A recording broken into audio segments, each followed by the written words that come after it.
खट्टा खाने वाली चुड़ैल। रात को अचानक राधिका मौसी को किचन से कुछ गिरने की आवाज आई। उन्होंने बाहर निकल के देखा तो किचन में उन्हें कोई सफेद साड़ी में दिखा। वो चीख पड़ी, हे भगवान, आलतू जलाल तू आई भला को टाल तू, आलतू जलाल तू आई भला को टाल तू।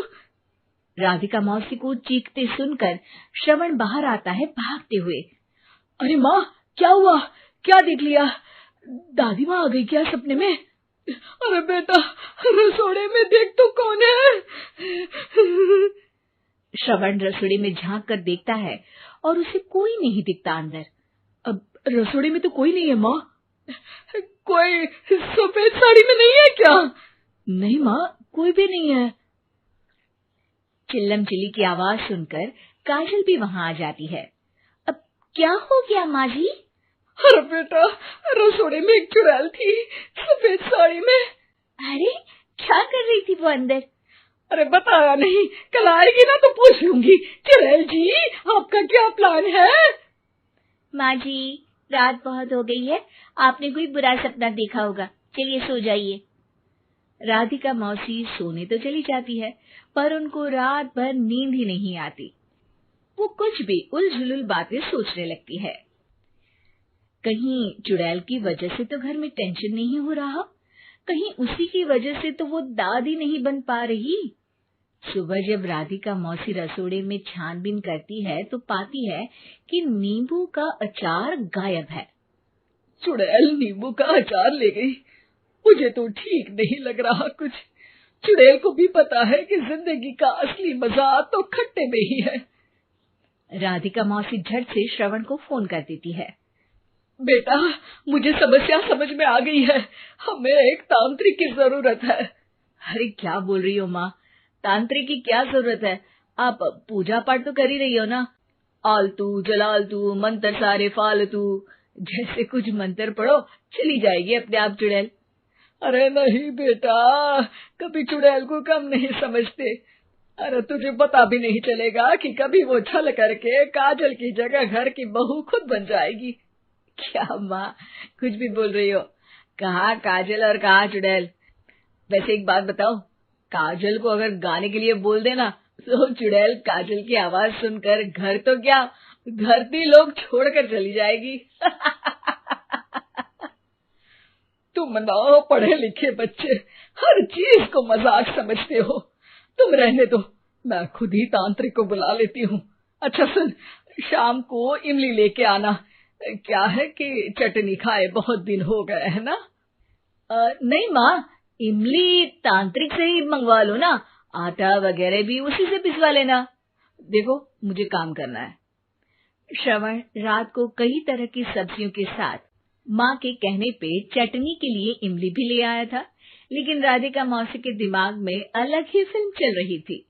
उन्हें अब सिर्फ शक ही नहीं यकीन होने लगा था कि शायद चुड़ैल ने श्रवण पर अपना जाल बिछा दिया था, जिस वजह से श्रवण उनकी बात ही नहीं मान रहा था। पर कोई नहीं, आने वाली रात में राधिका मौसी खुद तैयार हो गई चुड़ैल को पकड़ने के लिए। रुद्राक्ष की माला, तुलसी का पत्ता, हनुमान चालीसा सब हाथ के पास ही था, बस चुड़ैल का इंतजार था। और जैसा राधिका मौसी ने सोचा था वैसा ही हुआ। वो चुड़ैल उस रात भी आई, पर वो राधिका मौसी से तेज निकली और राधिका मौसी के उससे पकड़ने के पहले ही वो भाग खड़ी हुई।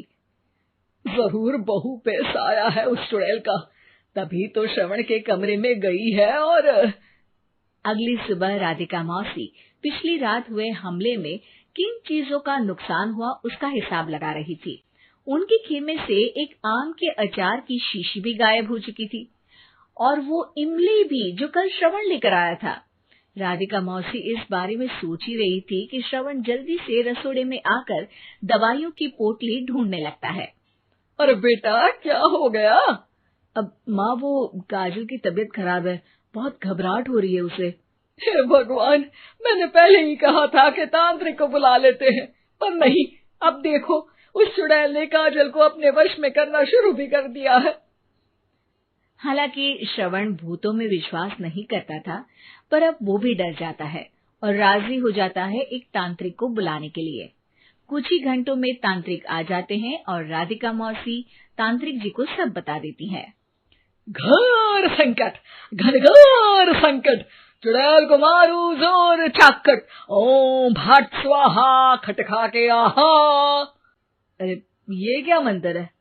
मेरे खुद के ओरिजिनल मंत्र है, कल रात को ही लिखे हैं, अच्छे लगे तो दाद चाहूंगा। एक और मंत्र सुनो। अर्ज किया है आब्राकडाब्रा, दिल्ली बम्बई आगरा, चंदा मामा सोवरले सुरन मामू जारा। ये मंत्र है? अरे कोई 40 वालीसा पढ़ो ना। वक्त कम है, 40 नहीं पड़ेंगे, 20-25 में काम चलाना पड़ेगा। अलग निरंजन जाके लंदन, मुफ्त का मंजान घिस मेरे नंदन। अरे जल्दी करो तांत्रिक जी, जल्दी करो। तांत्रिक अपने उल झलूल मंत्र पढ़ने लगता है। श्रवण को तांत्रिक पे शक होता है।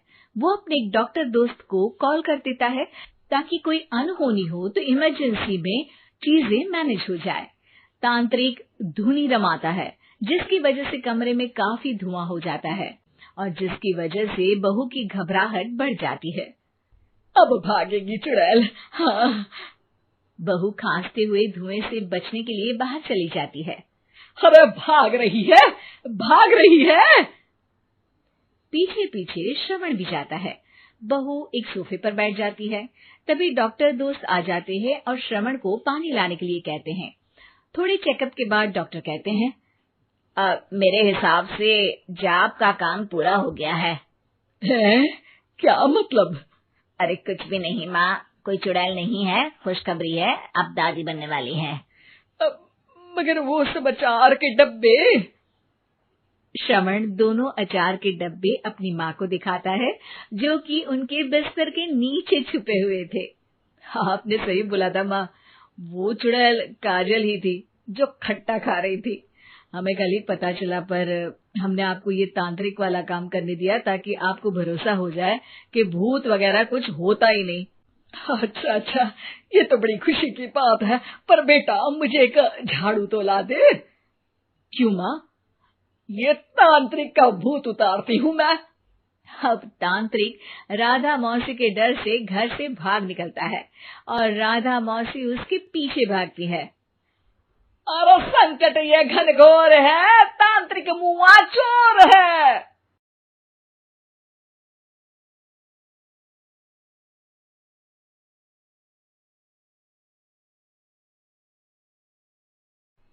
खट्टा खाने वाली चुड़ैल।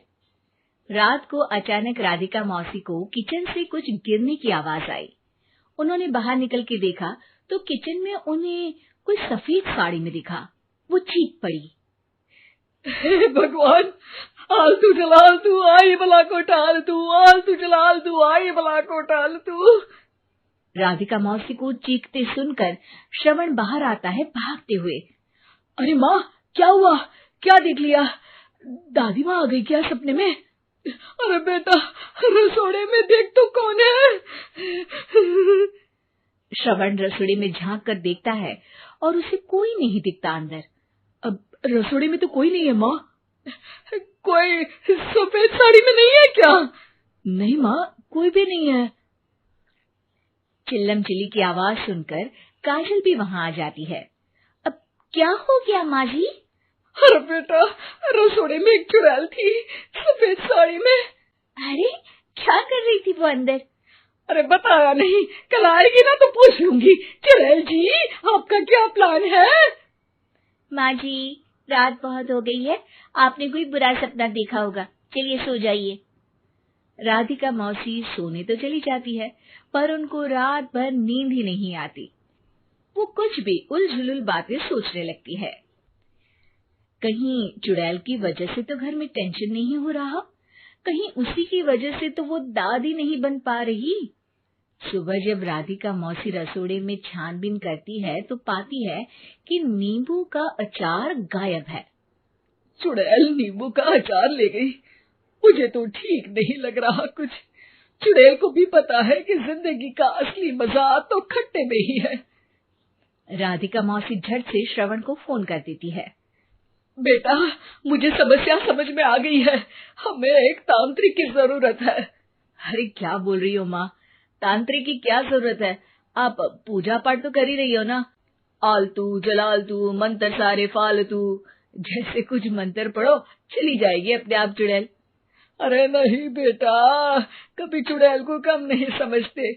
अरे तुझे पता भी नहीं चलेगा कि कभी वो छल करके काजल की जगह घर की बहू खुद बन जाएगी। क्या माँ, कुछ भी बोल रही हो? कहाँ काजल और कहाँ चुड़ैल। वैसे एक बात बताओ, काजल को अगर गाने के लिए बोल देना तो चुड़ैल काजल की आवाज सुनकर घर तो क्या, धरती लोग छोड़कर चली जाएगी। तुम ना पढ़े लिखे बच्चे हर चीज को मजाक समझते हो। तुम रहने दो, मैं खुद ही तांत्रिक को बुला लेती हूँ।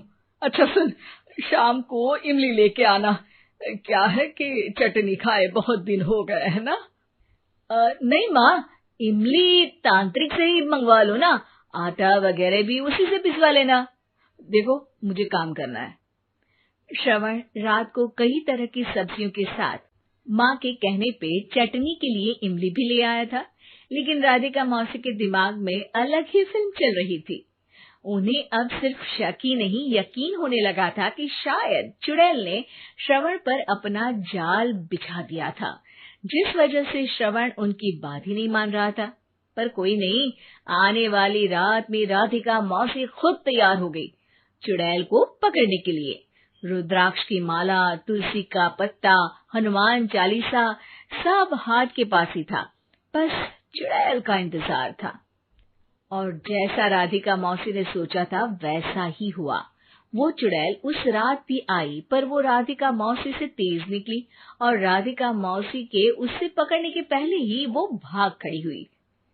जरूर बहू पे साया है उस चुड़ैल का, तभी तो श्रवण के कमरे में गई है।